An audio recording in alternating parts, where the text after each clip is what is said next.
Hey, good morning YouTube.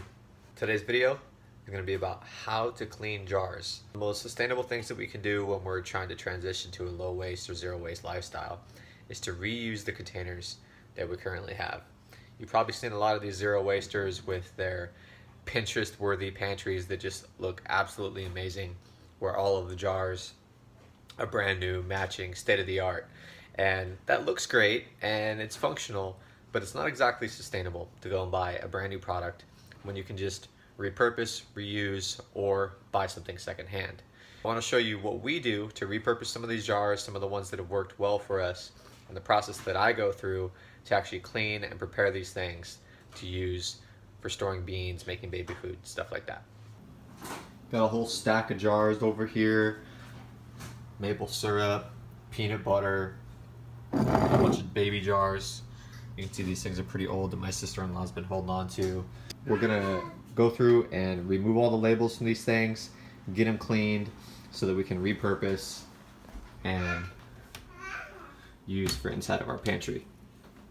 And you can see that this row right here, all matching jars, looks really good. Great size too. These are actually, these are basically 2 servings for our family, so we could just take about half of the beans out, and it's about a week's worth of beans for us.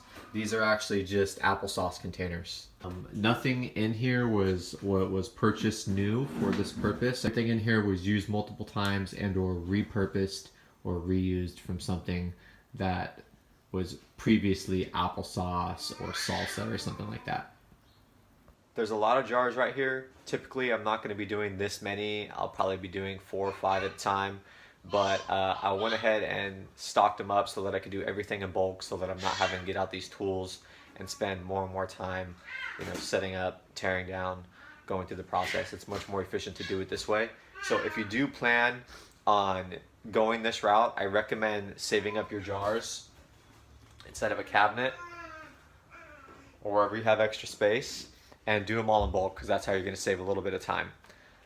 So I'm just going to go ahead and kind of start from the top and work my way down and show you the process that I use to get these things cleaned up. Since we're doing so many, I'm going to get a big pot of water boiling. If I was only doing a couple, I would use a much smaller pot.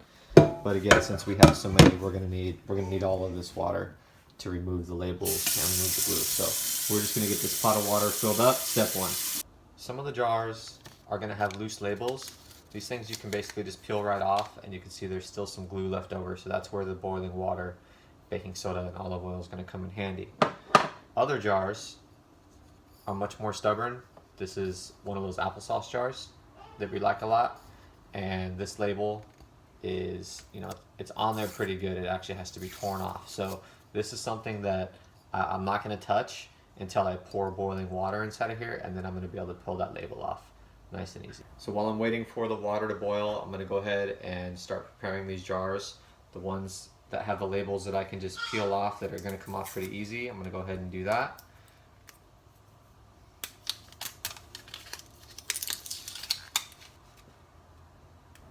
Of course, stopping every couple of minutes for dad duty. The next thing you want to do is prepare your cleaning mixture, which is just baking soda and olive oil. We do this pretty often, so I just leave a small container of baking soda and olive oil underneath the sink with a toothbrush that I can grab and use at any time. But for the purposes of this video, I'm going to go ahead and show you how I make that mixture. Okay, so I've got my baking soda and some olive oil. There's no recipe here. I basically just pour baking soda and olive oil into this little container, just kind of mix as needed until I get a paste. This is a little more runny than what I like to see. A little bit thicker would be nice so that it doesn't run off of the glass jar. You tend to waste a little more when it's runny like this. But this should work just fine. I'm just going to be a little more cautious when I'm actually scrubbing the jars. The water's boiling, so we're basically ready to go. I'm going to go ahead and shut this off for now. And I'm going to take our mixture and scrub the jars that already have the labels off, so that that baking soda and olive oil can start to set in and get ready to remove that glue.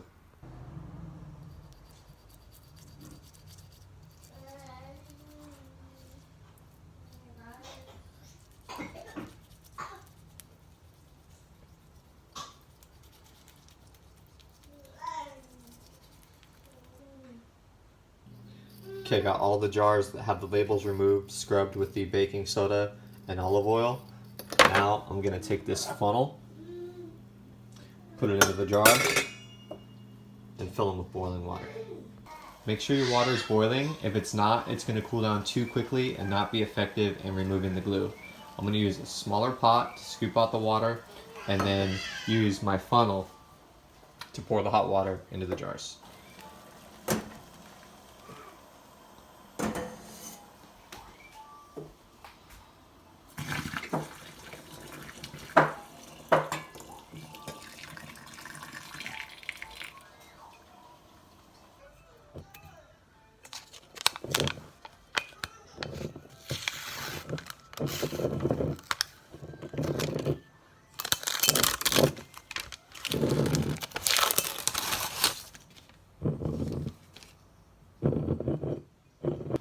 So you've got all the labels off your jars and everything has been scrubbed with olive oil and baking soda.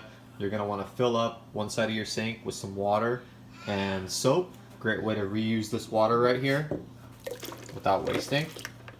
I'm going to hand wash these jars just to remove the olive oil and baking soda and then directly into my dishwasher. You can see that label came off really easily. That's pretty typical as long as your water is boiling and you let it sit for a couple of minutes. But be careful touching the glass. It's extremely hot. I can grab it on the lip because the water isn't up here. It's very hot, so be careful. Ran the jars through a quick cycle on the dishwasher. Came out squeaky clean. Still have a few air drying, like this one right here. And I want to show you real quick how we're going to repurpose these jars. This window faces south. It's perfect for window herbs, window plants. And these narrow jars fit perfect right on the windowsill. So this is how we're going to start growing our herbs indoor. We have some sage and parsley outside that I'm actually going to move to indoors. And you can see that these things are basically just hydroponic. Their roots just continue to grow and thrive right here in this window. There we go, just a quick video on how I wash and prepare jars to reuse or repurpose. If you have any questions, go ahead and leave those down in the comments. If you haven't already done so, go ahead and subscribe for more content like this. Thank you so much for watching, and remember, think globally, act locally.